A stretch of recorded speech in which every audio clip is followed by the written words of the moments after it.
directamente con el doctor Edgardo Buscaglia, a quien saludo con agradecimiento y como siempre que lo invitamos que accede cordialmente. Hola, Doctor, ¿cómo estás? Qué gusto verte. Saludos al equipo y a la audiencia.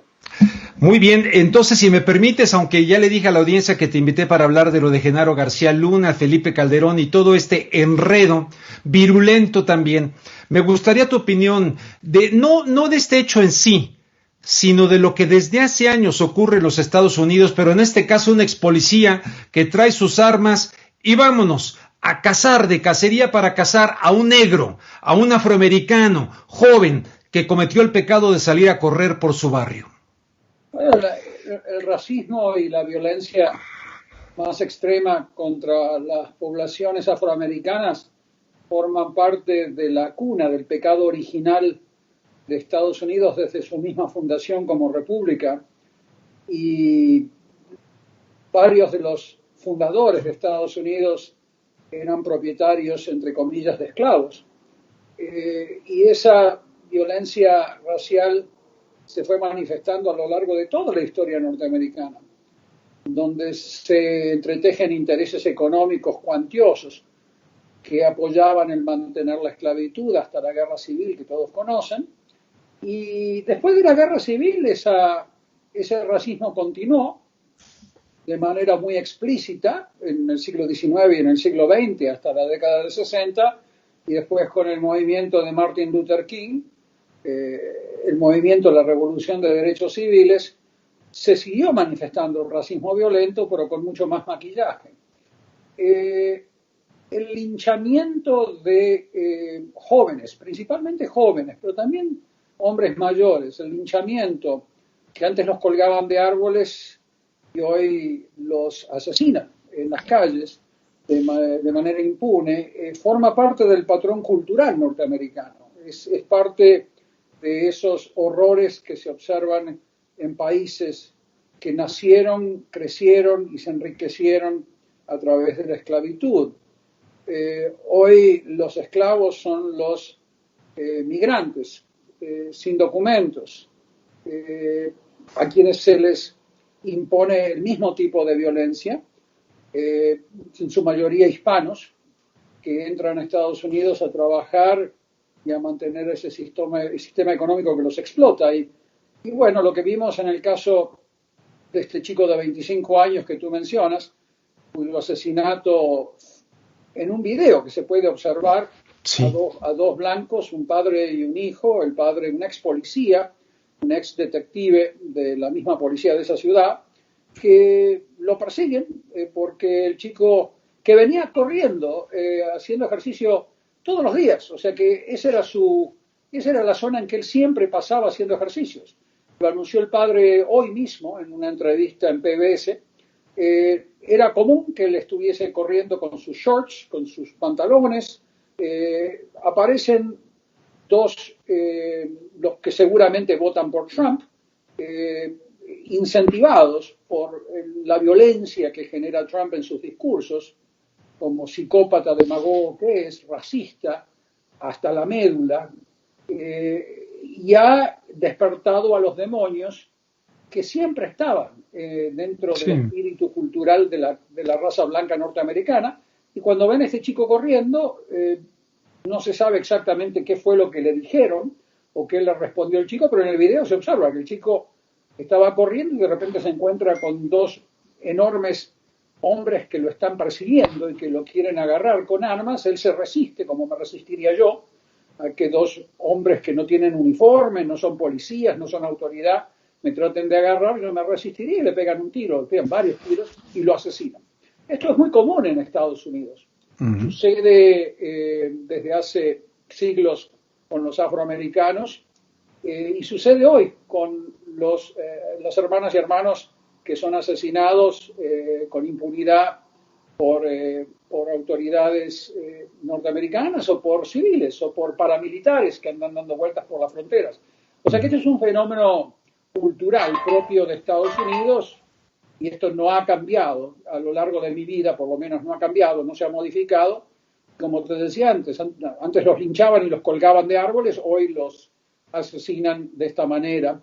Y le tuvieron que sacar el caso al distrito donde este chico vivía, donde estos dos energúmenos le dispararon, se lo sacaron y se lo dieron al estado de Georgia. Como tú sabes, la policía en Estados Unidos es local, financiada por dineros locales y con todos los sesgos racistas de un vecindario racista. Entonces, se lo sacaron, ahora está en manos del estado de Georgia, bajo condiciones normales. Si no tuvieses a un racista en la Casa Blanca, esto hubiese sido atraído inmediatamente por el FBI y el Departamento de Justicia, pero con los racistas que tenés hoy en el gobierno norteamericano, que como tú te recordarás en el 2017, a los neonazis que estaban en Charlottesville, claro, dando epítetos racistas, claro, y contra los judíos. sí. Él en una conferencia de prensa los denominó a esos racistas neonazis buena gente, fine people. Sí, sí. Tenés a un racista en la Casa Blanca, un psicópata, y la población racista, que por suerte no es la mayoría de Estados Unidos, pero sí hay una buena proporción de racistas violentos, hoy se sienten legitimados por el presidente Trump. Y con más frecuencia salen a hacer lo que antes hacía con menos frecuencia. Pero eso forma parte de los demonios, que forma parte de la genética cultural norteamericana, lamentablemente, y es por eso que muchos afroamericanos terminan, los que pueden, talentosísimos, van a parar a Europa, Canadá, otros países donde se refugian y son realmente libres. O sea que ahí estamos, todavía luchando contra los demonios que ocasionaron la guerra civil. Todavía no se superó en Estados Unidos. Fíjate, es un excelente resumen en contexto de lo que ha ocurrido con este muchacho, lo que nos has expuesto en este momento. Y mencionabas a Martin Luther King. Recuerdo que él decía que un país, una sociedad que gasta más en armamento que en programas sociales, se acerca peligrosamente a su muerte espiritual. No andamos... Y física. Y bueno, y física, sí, pero vaya, hay algo que está muerto en la conciencia colectiva norteamericana desde el momento en que, por ejemplo, ya ves que lo único que puso como actividad esencial, bueno, no lo único, pero algo de lo que puso como actividad esencial este presidente es vayan a comprar armas. Es decir, el armamento en todos sentidos, tanto para las guerras como para que la traigan. Incluso hay una ley que había quitado Obama que él dijo, o sea, personas con enfermedades mentales pueden ir a comprar armas. Mira, yo te voy a decir algo muy, muy triste, pero Estados Unidos es un país sin conciencia ética. En general, hay grandes excepciones, obviamente, en todas las sociedades, pero es un país sin conciencia ética, como no lo era la sociedad alemana en la década del 30 del siglo pasado, cuando Hitler estaba antes de subir al poder, cuando le dieron paso a Hitler y a gente que tenía el mismo lenguaje demagógico y el mismo lenguaje psicópata que tú escuchas en Trump. Claro, la gente ahora escucha Hitler y claro, lo ve, la imagen de Hitler es la de la guerra y la del holocausto, claro, y se lo imaginan que nadie puede compararse a Hitler, pero Hitler hablaba de esa manera antes de subir al poder, de la misma manera. Los discursos son calcos a lo que dice Trump o a lo que decía Idi Amin en Uganda. Te acordarás tú que asesinaba a la gente de ascendencia india. Y bueno, eso es lo que tú tienes. Entonces hoy tienes a un país en donde la gente pierde su trabajo y no tiene seguro de salud. Y eso daría lugar a una revolución en países europeos. México tiene acceso universal en teoría, por lo menos lo tiene. Estados Unidos no lo tiene. Las 20 millones de personas que han perdido su trabajo desde que comenzó la pandemia, o más, creo que son más ahora, no tienen seguro de salud. Esperan a estar muriéndose para ir a un hospital. Y yo no sé cómo la gente puede vivir en un país así. O sea, tiene que haber un levantamiento ético como en la década del 60 lo hubo con el movimiento de derechos civiles. Y sin embargo, hoy no lo hay. Hoy no tenemos ese levantamiento social que fuerce a los corruptos que tienes en el Senado y en la Cámara de Diputados a dejar de recibir cientos de millones de dólares al año de las compañías farmacéuticas, de los hospitales, de las compañías de seguro, y que obliguen por ley a que toda persona pueda tener acceso al sistema de salud. Eso es una matanza masiva que está ocurriendo hoy en Estados Unidos debido al hecho de que es un país que gasta más, como tú bien dijiste, en su industria militar que en todo tipo de bienes o servicios públicos que hacen a tus derechos humanos. No se reconoce tu derecho de acceso a la salud como un derecho humano en Estados Unidos. Sí, ¿no? Es un país cavernícola, es un país...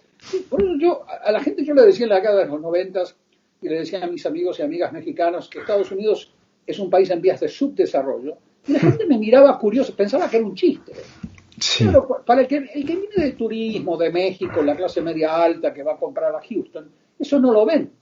Tenés que vivir en Estados Unidos para darte cuenta que es un país en vías de subdesarrollo con un vacío de conciencia ética espantosa, porque ahí tenés, hoy se están muriendo frente a ti, en las calles, millones de personas que no tienen acceso a la salud, que esperan estar ahogándose para llegar a un hospital, del cual están aterrorizados de llegar porque saben que les quitan sus casas cuando tú no tienes un seguro de salud. Entonces, todo esto forma parte de la violencia racial también que comentábamos antes, y esperemos que este caso por lo menos se investigue, porque ha estado ahí por 2 meses, el caso del joven que fue asesinado, que estamos comentando, por 2 meses.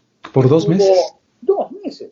O sea, imagínense ustedes, tenemos a 2 personas que viven en una casa, en una dirección que se conoce públicamente, que utilizaron armas de fuego, lo asesinaron a un chico y están todavía libres, porque el tipo es un ex policía y la policía local no le quiere imputar un delito. O sea, eso es algo que cuando ocurre en México, decimos corrupción, mafiocracia, ocurre en Estados Unidos todos los días por motivaciones diferentes, pero ocurre. Y esa es la gran tragedia que nos convoca hoy a levantarnos como nos levantamos en la década de 60. Yo recuerdo que era chiquito cuando esto ocurría en los años 60 en California, y yo veía que en la Universidad de Stanford había movimientos sociales, los jóvenes gritaban, tenían pancartas con Vietnam, civiles, y yo le preguntaba a mi madre, ¿qué es eso? ¿Por qué está tan enojada la gente? Y mi madre me explicaba que la gente estaba luchando por sus derechos. Y así fui educado yo, o sea, fui educado por gente que me explicaba que luchar por tus derechos es luchar no solamente por la gente que es asesinada, sino para evitar que miles de personas sufran el mismo destino que este joven de 25 años. Que luego son noticias que desgraciadamente a determinados medios de comunicación no les resultan sexys, así dicen, ¿eh? No, claro. No les resultan sexys, pero creo que era importante poner esto aquí entre noticias.